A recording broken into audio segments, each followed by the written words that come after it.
Today's podcast landscape is busy. So, is it still possible to grow a really big podcast? Yes, but you can't rely on just good content and luck. You have to address these 5 realities and get a little lucky.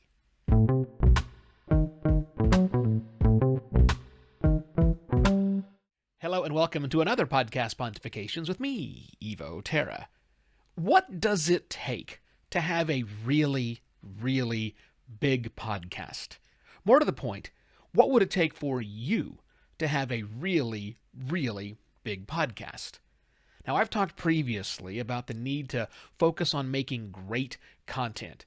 And while I'm sure you can point to many mediocre podcasts out there that manage to get big, those are exceptions to the rule.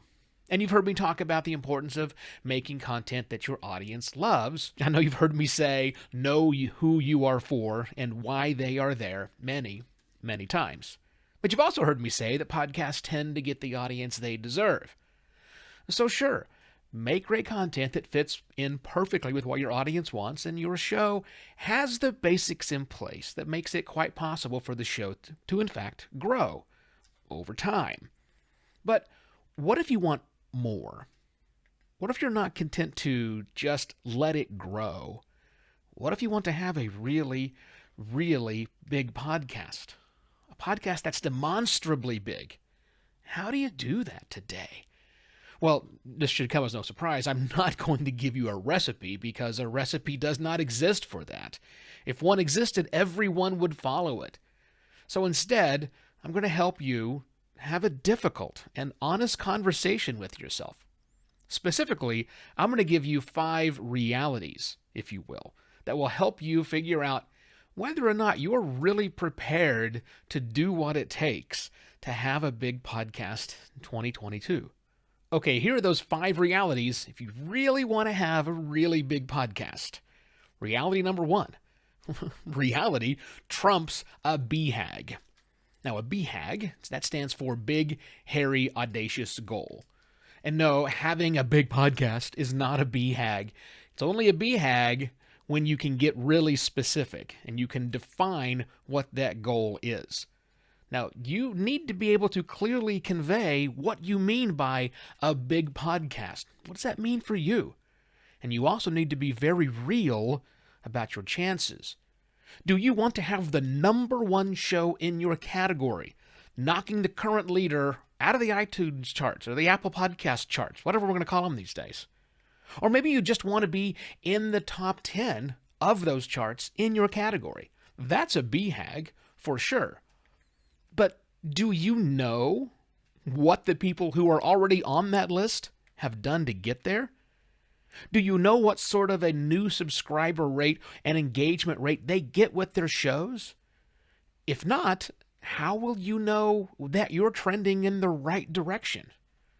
Maybe you want to have 100,000 downloads per episode. Okay. But again, that's, very much a BHAG. However, is that an even realistic number for the top shows in your category right now? And if it is, well, how did those other shows gain that sort of traction? Where did they find their audience? And do you have the connections or the platform so that you can do something similar?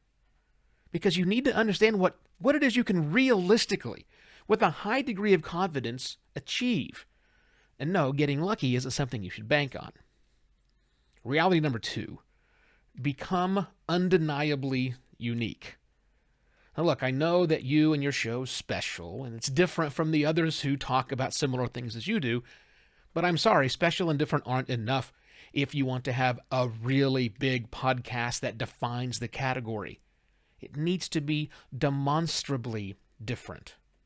Note I didn't say better. I mean, sure, it needs to be that too, obviously, but it's probably even more important that you have strong distinctions between what you do and what the others in your category do. Now that means more than just developing your voice.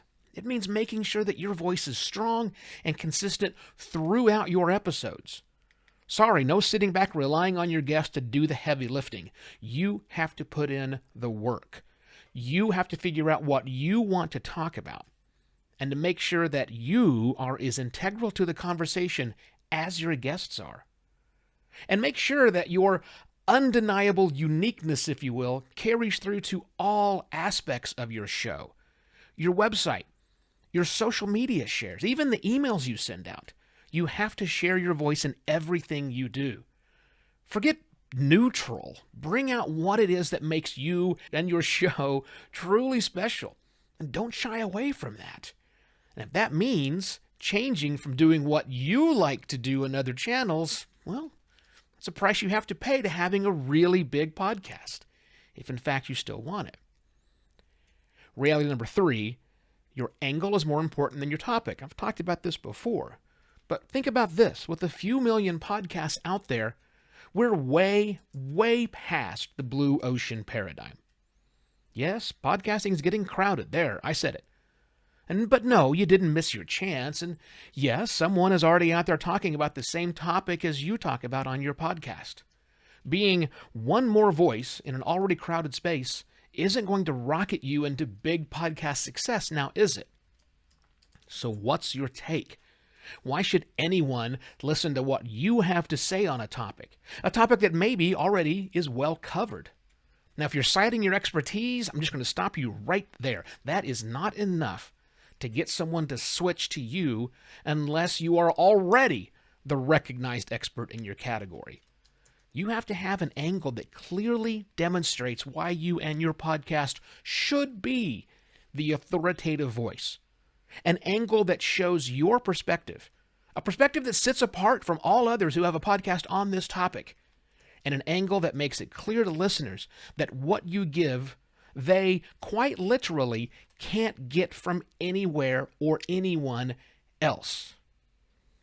Reality number 4. This is going to cost money, so make sure it's worth it. Yeah, time is money for sure, but having a really big podcast today almost certainly means putting a marketing budget behind it.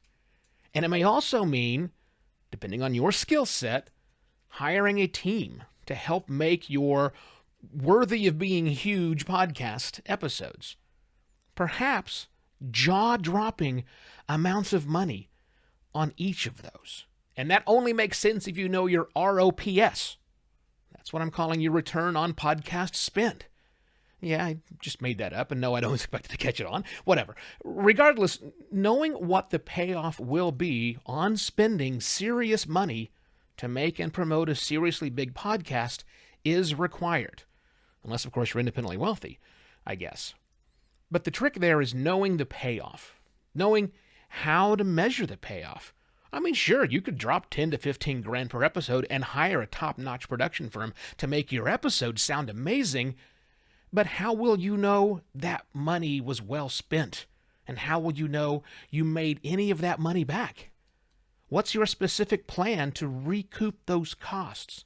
Sure, you could spend $50,000 per month on a promotional plan to grow your already amazing show, but don't do that without having clear campaign measurement systems in place, with plenty of time reserved to check in on the progress of those campaigns. And even before that, make sure you're able to recoup that investment with meaningful revenue returns that aren't based on hope. And the final reality, number 5, you have to keep your eye on the prize. This isn't a set it and forget it proposition. Making the conscious effort and massive investments that were required to have a really big podcast, it's going to be a full-time job, on top of your already full-time job, which probably is making the podcast. There you go. You got to execute now. Every day. Track that back to that realistic goal you've set forth. And yeah, this means obsessively checking your stats, something I rarely tell anyone to do, but this is one of those times. Look, you're investing seriously in this idea of getting a really big podcast for yourself. So you need to ensure that your money is well spent and that you're seeing actual, measurable results on a time scale of when you should see them. And if you're not seeing them, either they're coming in too slowly or not working at all, then prepare to make adjustments. Look, just because you put it in your plan, it doesn't mean it's going to work. In fact, many of the tactics and strategies you put in place won't work. So you'll have to adapt. constantly, keeping your eye on the goal. But, just because you heard about something new and cool that someone else used to blow up their show quickly, it doesn't mean it's going to work for you. So don't drop everything to try it out. Keep your eye on the prize and only do what aligns to what you are trying to achieve. Don't go chasing crazy ideas without fully vetting them. Now that's what it takes to have a big podcast in 2022. And yeah, that's quite different than what it took 5 years ago. And it's completely disassociated from any advice that you might have received 15 years ago, back when just keep plugging along was all you had to do to have a really good shot at making a big podcast. It's a new world out there. But keep this in mind. You don't have to do this. The 5 realities I just laid out are my views on the mindset it takes to have a really, really big podcast today, but most podcasts aren't really big. In fact, it's quite possible to have a very successful podcast without growing it to be really, really big. But if really, really big is what you want, well, then you've got your work cut out for you. Best of luck. With that, I shall be back next week with yet another podcast, Pontifications. Cheers.